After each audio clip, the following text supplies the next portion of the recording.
très inconfortable pour soi. Parce qu'on croit qu'on le fait par amour, on croit qu'on fait toutes ces choses-là parce qu'on est capable de les faire d'une certaine façon. Mais finalement, on les fait juste au travers de notre blessure, donc ça n'est pas sain. Ça n'est pas un comportement sain. Parce que quand on agit toujours au travers de notre blessure, on agit toujours au travers de quelque chose qui est en attente d'autre chose derrière.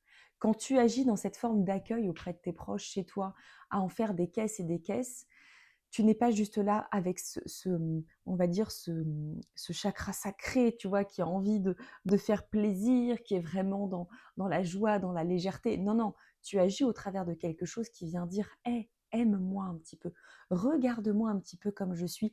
Peut-être qu'aujourd'hui, je suis aimable au travers de l'action que je viens faire. Que je viens de faire, pardon. Et ça, c'est très compliqué parce que ça engendre en fait un mal-être profond, parce que tu ne le fais pas au travers du cœur, tu le fais finalement au travers de l'ego, d'une certaine façon, mais tu le fais au travers de ta blessure qui, elle, est constamment dans l'attente. Tu vois ce que je veux dire? Est-ce que tu saisis la différence? Donc, le moment en fait où tu en as marre de t'éteindre, bien, c'est un peu quand cette blessure, elle devient ton tournant, quand tu te dis, mais attends, mais j'en ai marre là de m'excuser, mais attends, mais pourquoi ça sera à moi de me remettre en question? Mais attends, qu'est-ce qui fait que là, j'en peux plus en fait? Tu sais, ce truc où tu sens que ton corps, il est en train de te dire, oh meuf, stop en fait, on arrête.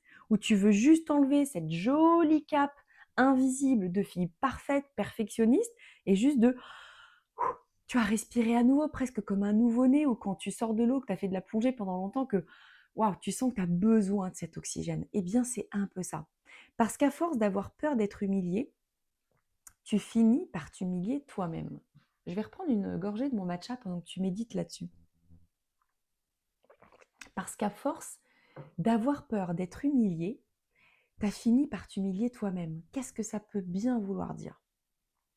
Eh bien, en fait, tu t'es humilié de façon totalement inconsciente, bien sûr, encore une fois, mais en t'empêchant d'être libre d'être toi-même, en t'empêchant d'être vu, en t'empêchant d'être fier de toi.